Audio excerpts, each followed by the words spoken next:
Matt? Yeah, he's okay. He puts us on right now.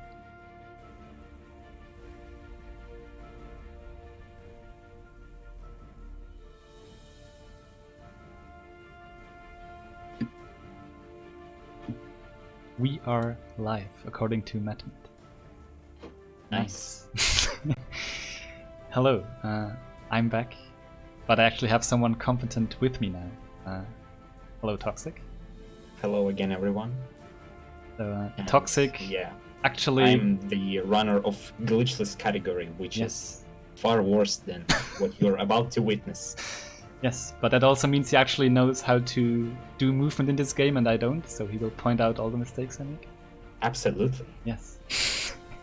So yeah, this is Tomb Raider Underworld. This is the 9th in the main series, depending on if you count anniversary or not. Nice intro cutscene. Yeah, so this is that game, and we go in a few seconds. Again, I will give you the countdown, Matt. We can do this properly. This is the 3rd game in the first reboot trilogy. So soon countdown, 3, 2, 1, and go. So yeah, 3rd game in the reboot franchise, or in the reboot series. So first was Legend, then Anniversary. Those 2 games were on the same engine, and it featured some very exploitable glitches like airwalking. This game has its own engine and there is no airwalk, but there is a very broken swan dive, which lets you extend the range of your jumps like that, and lets you bypass obstacles like that.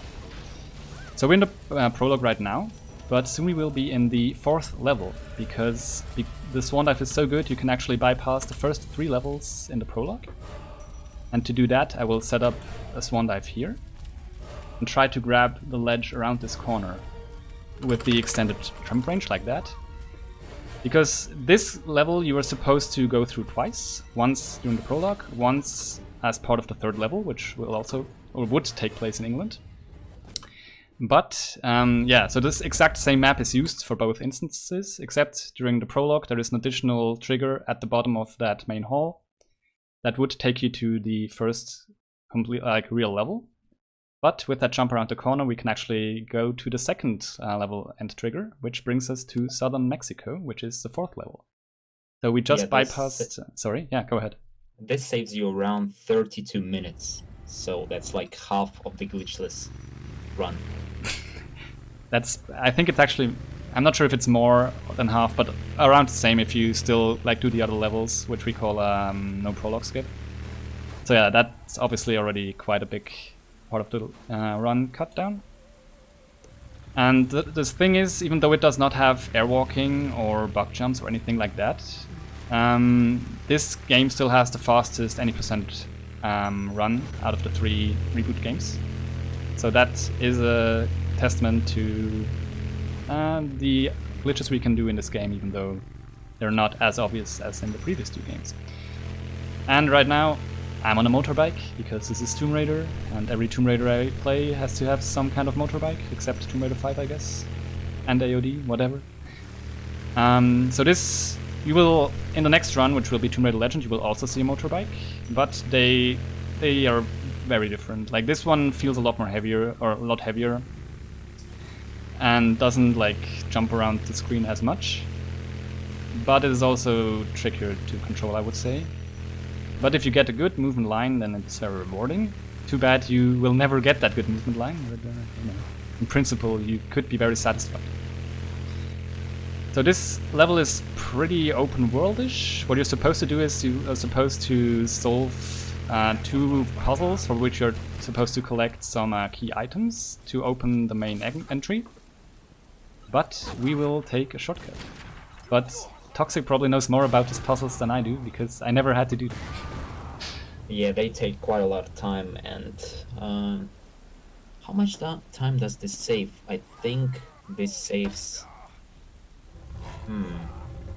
a lot of 6 minutes. I think 6 minutes would be more or less correct. Okay, so yeah, here I will... Assuming you get it first try.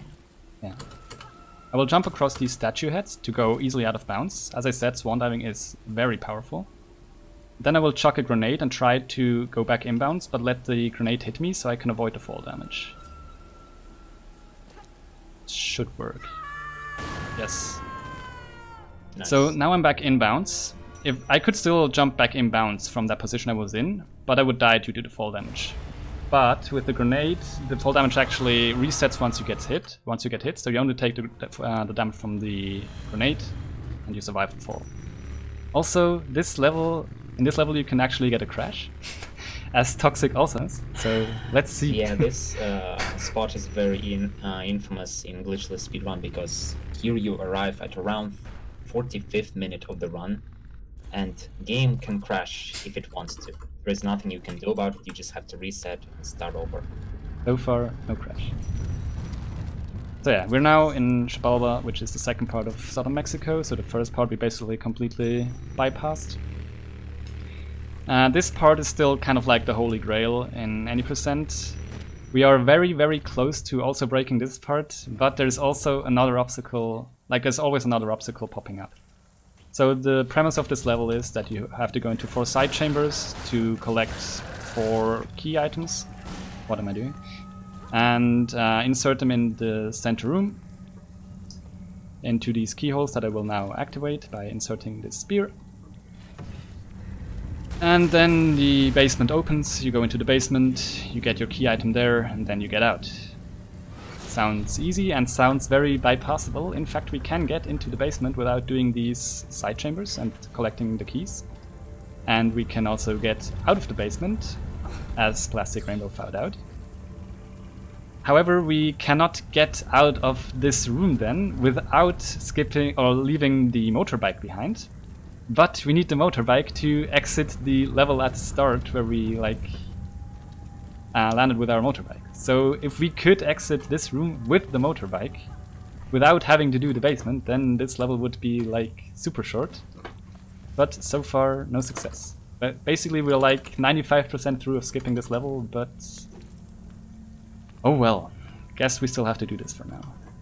But this is pretty much the same as in Glitchless, right? This part of the level? Yeah.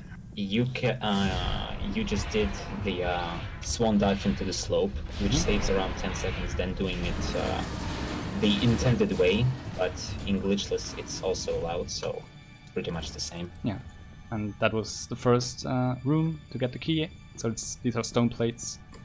Nice, good, bonk. You saw some traps they're activating, and some camera changes, so those are like trigger based, I can't avoid them. And your controls do change depending on the camera, so that's very nice. Combined with the slowdown, that's even better. So, do you want to talk about the amazing camera in this game, Toxic, or do you not want to talk about the amazing camera? Kind of both. But yeah, camera can betray you in any point of the run, especially in glitchless, since it's a bit over an hour and 10 minutes. And it can do like 180. It can just completely move elsewhere, try to confuse you, especially when you're crouching somewhere or crawling or doing a roll and you think that you're still moving in the direction that you're supposed to move. Yeah, actually camera might have turned and you're moving backwards right now. So yeah, you always need to be aware of what's happening. You can't trust it. Yes. So you saw me there during in the third room already. Second room, there was no puzzle. All you have to do is roll underneath some rubble. So that's a very cool puzzle. Third room were these squishy blocks. And fourth room will be lit. Haha. And it's also the worst room, so it has a lot of horizontal bars that Lara can grab onto. Like these. Which is nice, but it also is kind of it's lock-on dependent, so she will just jump onto whichever is kind of in her range, and sometimes she doesn't. There are some neat ways to skip quite a bit of this part, but what are you doing, Lara? What? Okay, sure, whatever. I don't. Let's pretend this room was exactly how I wanted to. Yeah, perfect. Sure. So now we have all of our 4 plates. and we need to insert them in the center structure.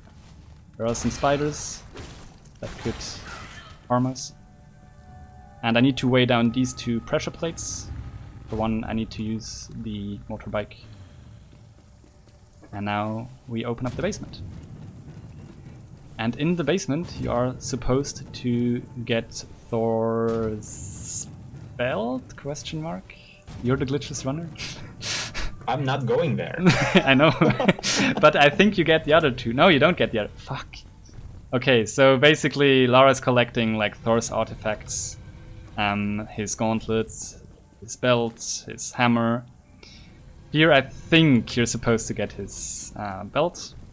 But yeah, we don't really, but then we get it anyways, which is very generous of the game. So now the basement is open, we can drive down there. And then there is supposed to be a part that you only can bypass with your bike, because only then you have enough speed to make the jump. But we can get over that obstacle with swan diving, because, as I said earlier, swan dives are really, really good. Which of course would be a problem, because then we could not get back. But it's okay, because we can also get back using swan dives, because the swan dives are really, really good. So here is the first part. The swan dive gives us just enough vertical range, so we can clear it this way. And I think the second one is one of the most difficult swan dives you need to do. Yeah, it's very particular timing you have to get used to. This skull here is actually the key that we need to unlock the level end, which is where we started the level. So all of this is just to get this one key. And here we would need Thor's belt to move this boulder over there. But with a well-timed swan dive, you can actually just go the same way back without getting the belt. So here we are. And now we drive back to the level entry, or exit, depending on which way you go. And I have actually gotten quite a few questions, or I've been asked quite a few times why I don't go up faster here with the motorbike. Which I have to say, I can't. This is the only speed you get. It's just that going upwards, gravity and stuff, like, I just can't go faster. I'm sorry.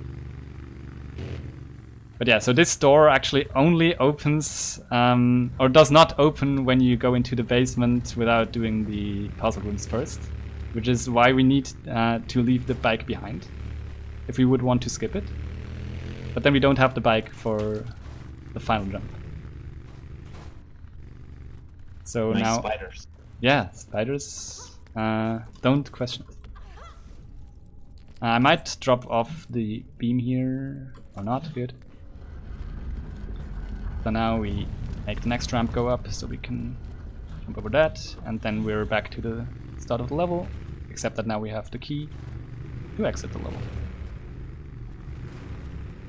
And this is like, what, 9 or 10 minutes into the run? Yes. I mean, I don't see the timer, but you can tell me. True. Yeah, about that. So yeah, that's the only reason we need that key is so we can pull this lever, and this lever opens up the gate back there. And then we need the bike to make this jump. This is the only reason why we can't skip the rest of the level right now. That we need the bike there. And that brings us to the 5th level, Jan Mayen. And this is the worst level in the game. Okay. Nice. Don't even need to say it myself. But yeah, this is basically like I chose the wrong outfit again. Terrible. In any percent, this has definitely the coolest skip, but also the most difficult skip. Because if you fail it, you lose 1 minute. So I hope I don't fail it. But seeing how I was playing classic Tomb Raiders for the previous 2 hours without using mouse and very different engine, I'm not too confident. But yeah, basically in this... Yeah, sorry? The gate skip saves you 2.5 minutes, but since you don't have a bike, you lose 30 seconds on running. So it saves a total of 2 minutes overall. And here we need to get down there, but I also want to go fast, so we just go there and leave the bike behind. And now I want to go out of bounds. For that I need to get rid of these guys, because they could prevent me from going out of bounds. You can actually just let them... Oh, nice. Can just let them be and hope they don't hit you. But anyways, so here I break open this urn. There is a treasure, and if I pick it up while facing away from the wall, the animation will push me just out of bounds. But now I need to get back inbounds behind the gate. Only problem is the gate extends into the out of bounds area. So I need to do a swan dive around it, but even that doesn't give me enough horizontal range to go back inbounds. So I need a grenade to push me back inbounds for the final bit. So that's where the timing comes in. So I will try to shut up.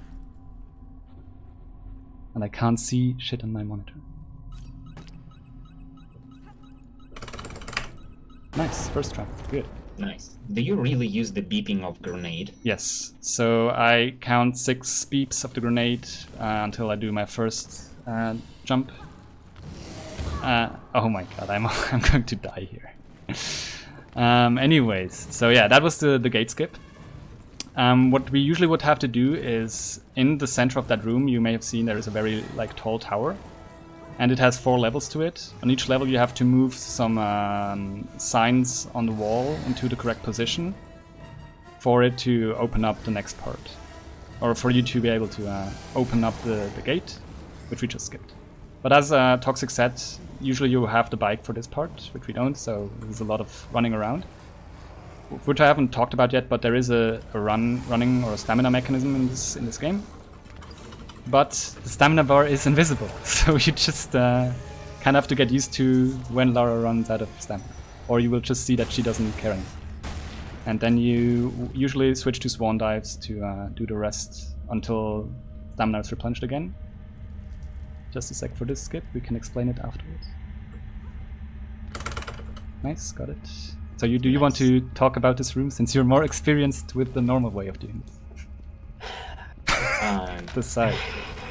Yeah, there is a lot of stuff that you need to do in this room, and I think it's like 3.5 minutes-ish of shimmying around and jumping and escaping from the Yeti. But we don't need to do that since we have a delayed swan dive, so we can skip the trigger and just go on to the better level. Yeah, exactly. So there you saw maybe some hammers there, some really giant hammers on either side of the room. If you would just run across that bridge normally, you would hit a trigger and the hammers would destroy the bridge, and then you would have to do those puzzles or movement thingies. But with that swan dive, we can get a mid-air jump and completely bypass that trigger. So now we're on in the Amandian Sea, whatever, I don't know. This level you also kinda go through twice. But not in this category, but in glitchless. Yes. So yeah, after the first level, the real first level, you go into kind of the same map. It's basically the exact replica of this ship. Except you have to do some more puzzles and stuff. Here we just run through it and go to the level end. There's really not too much going on around here. Thank you, Flux and Plastic, for the reminder. So yeah, in my channel I have Nightbot command called reminder, because at the start of the next level, if you hold the roll button, which is also the dive button, you can instantly dive, which saves you a few seconds. But since I'm a big dummy, I usually forget about it. But hopefully now I remember if I don't forget in the next 3 seconds. So this is the last level, this is Arctic Sea. Yeah, and as you may have also been able to see, we can skip cutscenes normally, like this. And now I need to hold shift. Oh, the instant dive, insane. Nice. The speed tech.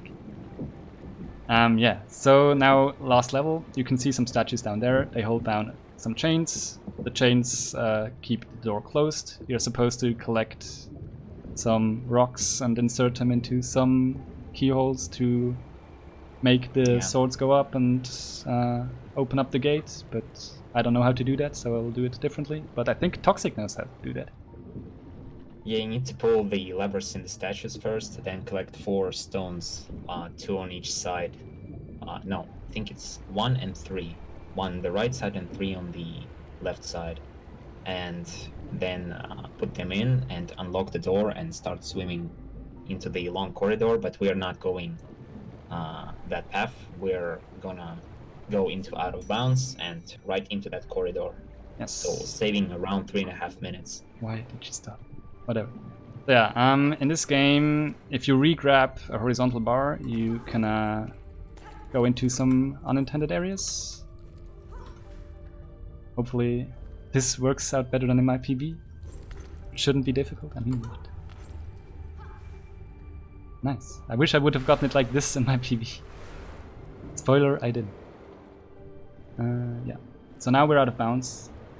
And to the right there you can see the big gate, which we just completely bypassed. That's good. And now a lot of swimming. Yeah, actually starting from here and until out of time, it's the same. Yeah, exactly. Yeah. So for the rest, like until the last level, no like skips or glitches, I guess. Just a lot of movement. And yeah, like as you can see, sprinting also enabled underwater, but also tied to a stamina bar, which we can't see. So thank you for that. It actually doesn't really matter if you replenish your stamina and then sprint again, or if you like keep on holding down sprint and just have these short bursts of swimming. But since I don't want to keep pressing down control with my left pinky, I just let it go with it and let Laura replenish. Because I'm lazy. That's why I'm running any percent and not glitchless. No, you're smart. That's different. It's not mutually exclusive. True. In this room, usually you're supposed to do a few more jumps, but if you angle Laura correctly, you can take a shortcut here. The game is very weird when it comes to like auto-targeting your jumps. Sometimes it's beneficial, sometimes not so much. And by sometimes, I mean it's always not helpful. I mean, what? So that's that part. Cutscene we don't care about. Also, in the meantime, we have gotten Mjolnir, so Thor's hammer. It's a very powerful weapon that one-shots most enemies except for the big thralls. So these guys we would one-shot, but that's slow.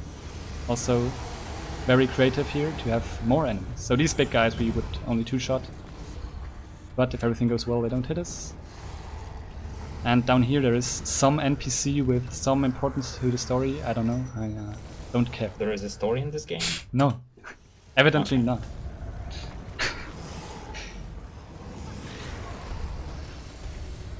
So that's that. And now we're approaching out of time, which is kind of the final boss of this game, except that there are no boss fights, so it's more of a jumping puzzle. And it has some pretty nice skips that you can do, or can't do if you run these glitches. Yeah, in glitchless you mostly have to wait for moving platforms, especially here right away. Caddy does the crouch bot and saves like 30 seconds right away. So I need to enable 3 stone plates, which we need to smash by pushing in these stone pillars here, or whatever they are. You can also see these random fireballs being flung around. That's Amanda. No, Natla. Nice. What is the story again?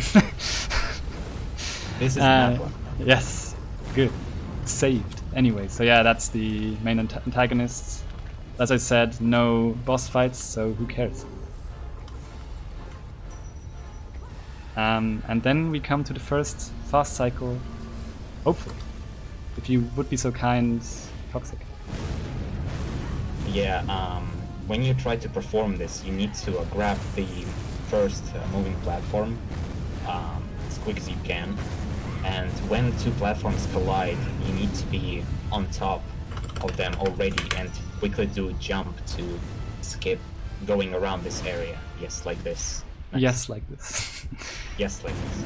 So yeah, these short... We actually skipped the cutscene there, so there are short in-game cutscenes. Well, like whenever you activate one of these switches, like it shows you what changed and stuff. We can skip them, but the game's like you can immediately gain control of Lara. So technically it should still show you how these platforms are lowered, but we can already move while that's happening. So that's the only reason why we can catch that platform early and perform that fast cycle. Otherwise you would be on top of that platform and have to go around the central structure one cycle. Here maybe Natla will snipe us, and by maybe I mean she usually snipes us. Or I missed lost 2 minutes in my glitchless PB here. Or I missed the wall grapple, that's nice. also exactly to this. Yes. This is not consistent at all. So here we are on the top level now.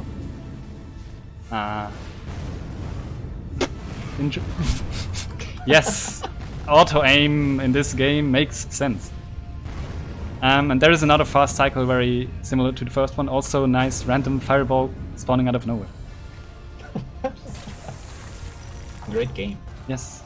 So Matt, time is maybe coming up depending on if I get this or not. But yeah, here you need to skip the... Okay, got it. Matt, be ready. 3, 2, 1, time. Nice. The animation as quick as you can. Yeah, GG. Yes. So what you're supposed to do is you are supposed to climb up that central tower there, which is very slow because you actually don't get fast climbing animation. You have to shimmy around, you have to slide down slope to that last stone plate there. But with the fast cycle, we don't have to. And I think fast cycles technically are allowed in glitches, right? Yeah, they are allowed. Okay. I usually climb the central tower and die there because the game is very consistent in its running mechanics. Is that part of the route? I mean, what? No. Okay. Yeah, you may also have noticed this game is in Japanese. Doesn't matter at all. I should have probably had in English so you can actually understand this final part. But switching between English or any other language and Japanese is somewhat tricky because of registry entries. And since I usually play this in Japanese, I didn't care. Sorry. Also, I may or may not be a weeb. I don't know. But yeah, that's Underworld. We still have one more Tomb Raider to come, which will be Tomb Raider Legend, which is technically the 7th Tomb Raider, so this is slightly out of order, but doesn't matter. I wasn't the one who put together the schedule. I mean, what? But you will finally get rid of me because then it will be Bunny's turn. But yeah, thank you very much, Toxic, for joining me. Yeah, thanks to you. That was quick. Yes, please run any % instead. I mean, what? But yeah, hope to still see all of you around for Bunny's run. Legend, which is a very popular run for whatever reason. I mean, what? And yeah, hope you enjoy the rest of the marathon.